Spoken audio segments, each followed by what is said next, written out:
Movie की शुरुआत होती है और ब्रैंडन को दिखाया जाता है और उससे इंटीमेट होने की बहुत बुरा आदत है और वो न्यूयॉर्क सिटी में रहता है और ब्रैंडन अपने आप को शांत करने के लिए पैसे देकर अपने घर लड़की ले आती है और उसका माइंड में पूरा दिन बस यही चलता रहता है और वो सुबह सुबह नींद से उठने के बाद जो काम करते है वो है मास्टरबेट। एक दिन ब्रैंडन मेट्रो में चढ़कर कहीं जा रहे थे, इधर उसके सामने बैठे रहे एक लड़की को वो बहुत देर से नजर रखती है। ब्रैंडन की बुरी नजर से देखने की वजह से ये लड़की अनकंफर्टेबल फील करते हैं और मेट्रो रुकते ही वो यहाँ से चली जाती है और ब्रैंडन भी उसका पीछा करती है और यहाँ बहुत ज्यादा भीड़ होने की वजह से वो लड़की को खो देती है, जिस वजह से आज रात उसे बिना इंटीमेट के ही सोना पड़ेगा। उसे ये बुरा काम करने इतने आदत लग गए थे कि वो खुद की ऑफिस का कंप्यूटर में भी एडल्ट वीडियो में भरे रखे हैं। ब्रैंडन ऑफिस में जाकर ऑफिस की बाथरूम में जाती है और वह मास्टरबेट करती है। ब्रैंडन की बॉस की नाम था डेविड और इन दोनों का रिश्ता दोस्त की तरह था। ऑफिस क्लोज होने के बाद डेविड और ब्रैंडन एक बार में जाती है और डेविड को इधर एक लड़की को पसंद आई है, जिस वजह से वो उस लड़की को पटाने की कोशिश करती है, पर वो लड़की को पसंद आई है ब्रैंडन को, क्योंकि ब्रैंडन तो बहुत स्मार्ट था ही और वो अच्छे से बातें भी करती है और सेक्स भी उससे बहुत ही अच्छे से करना आती है। वो जितने भी हरामी हो उसका बातें करने की स्टाइल और पर्सनैलिटी बहुत ही अच्छे थे। पार्टी खत्म होने के बाद वो लड़की ब्रैंडन को लिफ्ट देती है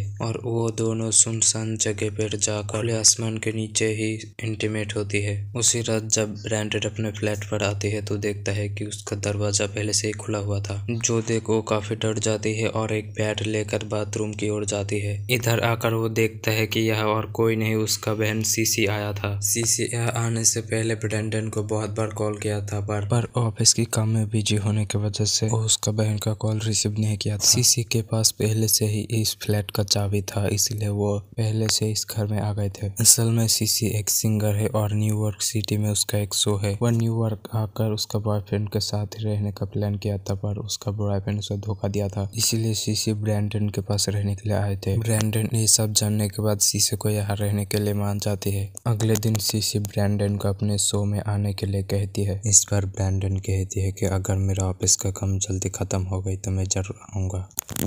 खैर इसके बाद ब्रैंडन जब ऑफिस जाती है तो उसे पता चलता है कि कंप्यूटर में वायरस आने के वजह से उसे डाटा रिकवरी के लिए भेजा गया था। इसके बाद डेविड ब्रैंडन से पूछता है कि क्या आज रात तुम मेरे सलाब में जाओगे। इस पर ब्रैंडन ना कह देती है और कहती है कि आज रात मेरे बहन का म्यूजिक शो है, इसीलिए मुझे वहाँ जाना पड़ेगा। इस पर डेविड भी उसके साथ जाना चाहता है। अगले सीन में हम देखते हैं कि वो दोनों म्यूजिक शो में पहुंच गई है और सीसी का गाना उन दोनों को बहुत अच्छा लगती है और डेविड ब्रैंडन को बोलता है कि तुम्हारा बहन बहुत ही अच्छा गाना गाती है। डेविड सीसी से बात करते करते उससे फ्लर्ट करने लगती है और सीसी को भी डेविड के ऊपर बहुत इंटरेस्ट आ रहे थे, पर ब्रैंडन को ये सब अच्छा नहीं लगता। शो से जाने के लिए वो एक टैक्सी भाड़ा करती है। तभी डेविड और सीसी कार के अंदर किस करने लगती है। ये देखकर ब्रैंडन को काफी बुरा लगती है, क्योंकि वो डेविड के बारे में जानता था, वो लड़कियों के साथ इंटीमेट होना ही उसका काम है। घर पहुंचने के बाद डेविड और सीसी ब्रैंडन के रूम में ही इंटीमेट होने लगते हैं। बाहर से ही डेविड और सीसी का इंटीमेट होने की आवाज सुनाई दे रहे थे, जिस पर उसे बहुत गुस्सा आ रहे थे। ये डेविड उसका ही घर में उसका ही बहन के साथ इंटीमेट हो रहे थे। बाहर से ही ब्रैंडन को वो आवाज सुनाई देती है, इसलिए वो जॉगिंग करने के लिए बाहर चली जाती है। घर आने के बाद वो चेंज करके सो जाती है। थोड़ी देर बाद सीसी इसके पास सोने के लिए आती है, पर वो उसके ऊपर बहुत चिल्लाती है और वहाँ से भगा देती है। खैर इसके बाद अगले दिन जब वो ऑफिस जाती है और बताती है कि तुम्हारा हार्ड डिस्क में बहुत सारे एडल्ट वीडियो पाए गए हैं,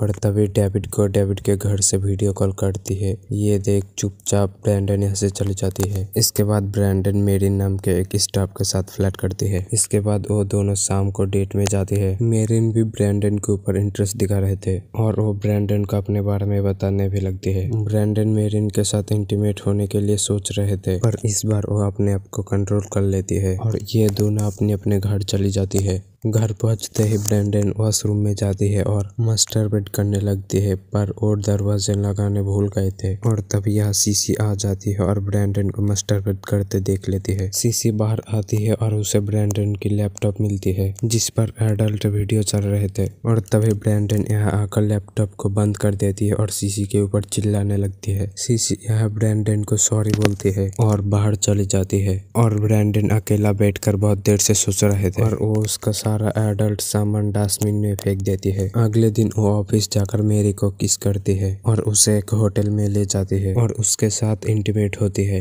पर तब वो मैरन को सेटिस्फाई नहीं कर पाए थे क्योंकि ब्रैंडन मेंटली डिस्टर्ब थे। इस पर मैरन कहती है कि इसके बारे में वो ज्यादा ना सोचे, अगली बार हम अच्छे से करेंगे। उस दिन रात ब्रैंडन घर में टीवी देख रहे थे। इसके बाद सीसी उसके पास में आकर बैठती है। ब्रैंडन तब सीसी को बताती है कि तुमने ये सब अच्छा नहीं किया क्योंकि डेविड मैरिड है। इस पर सीसी बताती है कि मुझे ये सब पता नहीं था। इसके लिए सीसी ब्रैंडन को सॉरी बोलती है, पर इस पर ब्रैंडन की गुस्सा और भी बढ़ जाती है और कहती है कि इस घर में तुम्हारा और कोई जगह नहीं है। इस पर सीसी कहती है कि तुम्हारे अलावा इस दुनिया में मेरा और कोई नहीं है। तब ब्रैंडन बताती है कि तुम मेरे लिए एक बोझ हो जो पीछे से मुझे खींच रहा है। इसके बाद ब्रैंडन यहाँ से क्लब में जाती है। उस टाइम वो एक लड़की से फ्लर्ट कर रहा था और ब्रैंडन उस लड़की के शरीर के सारे हिस्सों को टच करती है। इस पर दोनों ही बहुत ही एक्साइटेड हो जाती है और तभी उस लड़के का बॉयफ्रेंड यहाँ आ जाती है। फिर भी ब्रैंडन बताती है कि मैं तुम्हारे गर्लफ्रेंड के साथ बहुत कुछ करना चाहता हूँ। ये सब बातें सुनकर वो आदमी ब्रैंडन को बहुत पीटता है।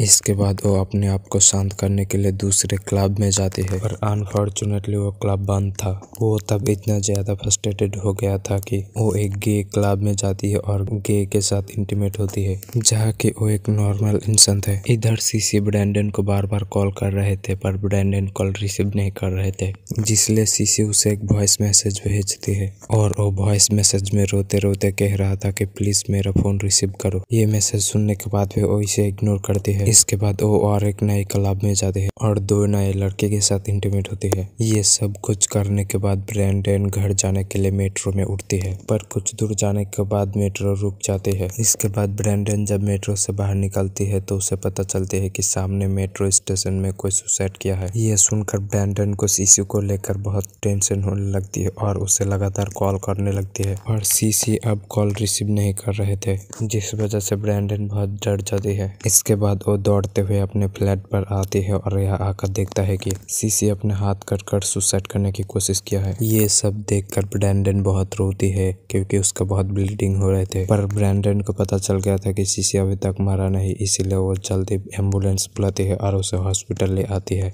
और जब सीसी का होश आती है तो ब्रैंडन बहुत खुश हो जाती है। इसके बाद ब्रैंडन जब खाली रास्ते से जा रहे थे तभी बारिश आती है और রাস্তার মাঝখানে বসে হাউমাউ করে কান্না করে, কারণ তখন সে রিয়েলাইজ করছিল যে তার জীবনে সে কতগুলো ভুল করেছে। এবার সে ডিসাইড করে যে সে নিজেকে সম্পূর্ণ বদলে ফেলবে এবং ব্র্যান্ডন তাই করে। কিছুদিন পর ব্র্যান্ডন মেট্রোতে ওই মেয়েটাকে দেখতে পায় যাকে সিনেমার একেবারে শুরুর দিকে দেখানো হয়েছিল।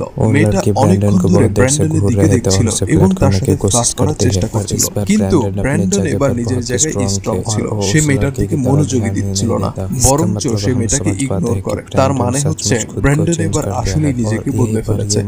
আর এখানেই সিনেমাটা শেষ হয়।